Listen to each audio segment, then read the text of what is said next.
Alors, bonjour, Monsieur Agou Christian Kodia. Nous sommes très ravis de vous recevoir encore une fois sur le plateau de Digital Mag. Alors, à cet effet, nous sommes à la 6e édition des ID Days qui ont pour but de sensibiliser et de promouvoir la population sur les enjeux et l'importance d'avoir une identité numérique juridique reconnue.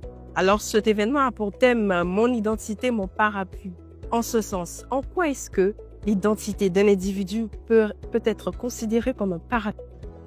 Quand on prend la symbolique du parapluie, c'est l'instrument avec lequel on se protège lorsque on a peut-être trop de soleil comme maintenant, ou bien lorsqu'il y a la pluie. Donc, vous voyez que déjà, la symbolique, c'est la protection. Donc, la protection des personnes. Quand on ramène cela à l'identité, vous voyez que sans identité, beaucoup d'actions ne peuvent pas être faites. Particulièrement lorsque vous n'avez pas une identité, vous ne pouvez même pas faire valoir vos droits. Parce que quand vous arrivez, par exemple, dans un commissariat pour porter une plainte, la première question qu'on vous pose, c'est votre identité. On vous dit décliner votre identité. Lorsque vous voulez avoir accès aux différents services sociaux, on dit comment vous vous appelez, dans votre identité. Donc, on voit que partout, dans tout ce qui va faire de vous un citoyen, dans tout ce qui va permettre à l'État de vous aider, de vous assister, vous avez besoin de l'identité.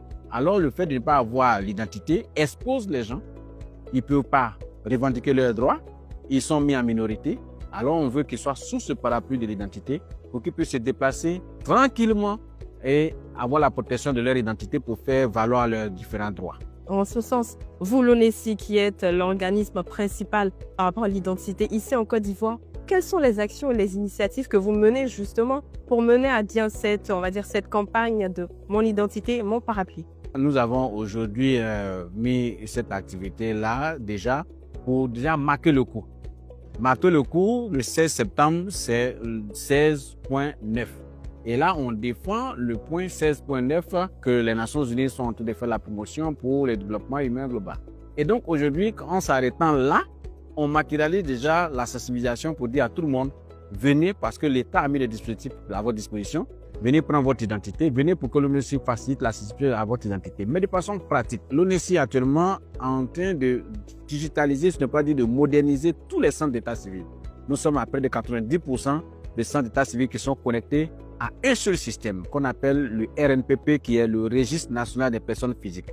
Et donc aujourd'hui, l'état civil qui est le fondement de l'identité, c'est-à-dire c'est à partir de l'état civil que l'État vous reconnaît, est aujourd'hui en train d'être modernisé.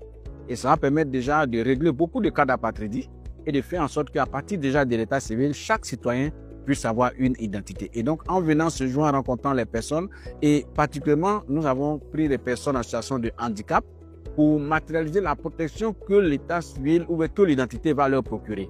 Parce que déjà, ils vivent avec un handicap, c'est déjà un peu compliqué, mais l'État met des processus en place pour les aider, mais s'ils ne sont pas identifiés, ils ne peuvent pas en bénéficier. Donc, c'est cette symbolique-là qu'on a voulu traduire aujourd'hui, mais beaucoup d'actions sont actuellement en cours pour que tous les citoyens soient identifiés, disposent d'un numéro national d'identification, un NNI, dans le cadre du RNPP. Très bien. En matière d'inclusion, vous avez tout à l'heure évoqué le fait que les enfants auront désormais une identité numérique. Quelles sont donc les stratégies, on va dire, de déploiement de cette mesure? Déjà, le premier élément de base, c'est de l'état civil. Ensuite, sur l'état civil, maintenant, à partir de 5 ans, on peut maintenant donner une identité, une carte nationale d'identité à un enfant parce qu'à partir de 5 ans, la biométrie ne change plus. D'accord? Donc, lorsqu'on vous donne déjà cette identité et la nouvelle carte nationale d'identité, qu'elle soit la carte des résidents ou la carte d'identité, comporte déjà des éléments électroniques qui facilitent sa numérisation, qui facilitent l'accès aux services digitaux. Donc, à partir de ce moment-là, déjà, on sait qu'on pourra très vite combler le gap et faire en sorte que toutes les personnes qui sont les enfants d'aujourd'hui, qui seront les adultes de demain, pourront avoir leur carte nationale d'identité, pourront avoir accès aux services numériques, puisque le monde est en train de se numériser.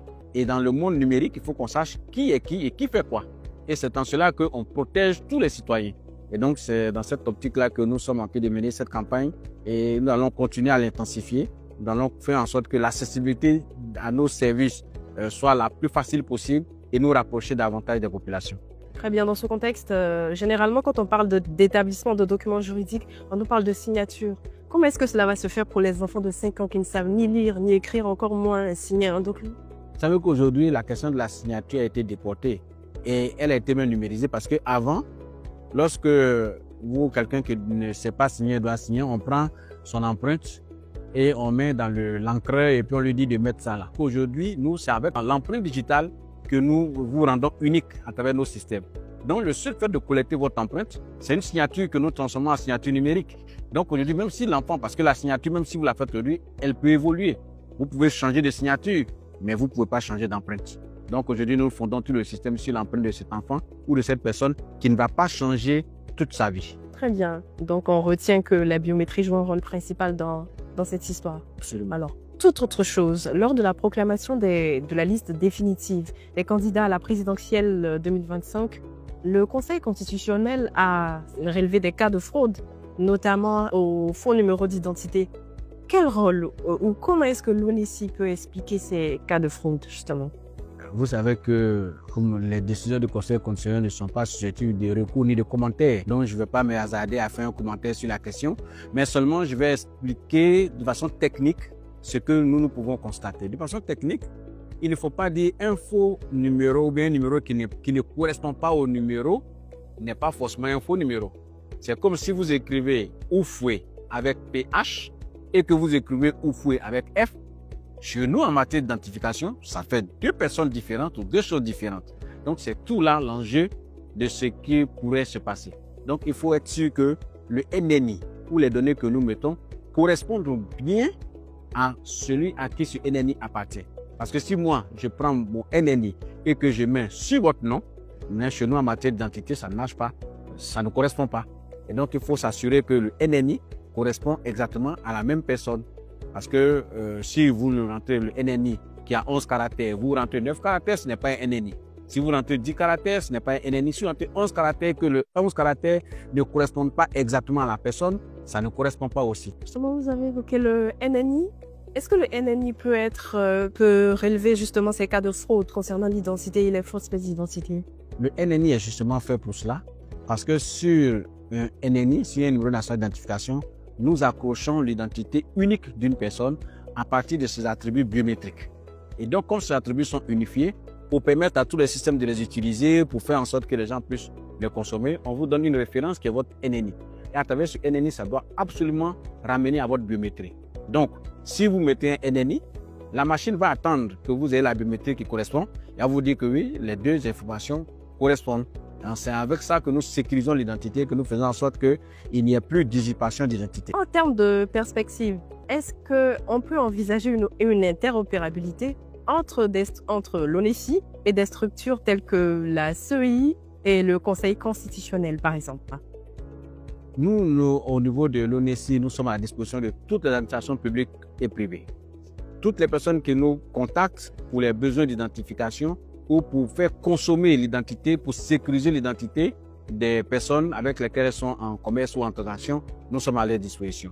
Nous sommes à la disposition de la compagnie d'électricité, nous sommes à la disposition de tous les services et c'est ce que nous faisons particulièrement avec des compagnies comme actuellement l'IPSCGAE qui nous a contactés, comme la CENAM, pour que nous puissions faire en sorte que les identités qu'ils utilisent pour leur processus soient des identités légales. Donc nous sommes ouverts et fiables bien sûr. Nous sommes ouverts vraiment à tous et on n'a pas besoin d'être forcément un conseil constitutionnel pour nous contacter. Nous sommes à la disposition de tous les citoyens et faire en sorte que l'identité de chaque citoyen soit protégée, préservée et qu'il n'y ait pas d'usurpation d'identité, particulièrement dans le milieu des banques. Par exemple, où nous sommes à leur service pour être sûr qu'on sait le client, que celui que nous avons en face est exactement la personne qu'elle prétend être et qui est la personne légale. Donc, nous sommes à la disposition de tous. Très bien alors. Merci, Monsieur Ago Christian, pour cet entretien très enrichi. Nous vous remercions et c'était Digital Mag, le média 100% digital.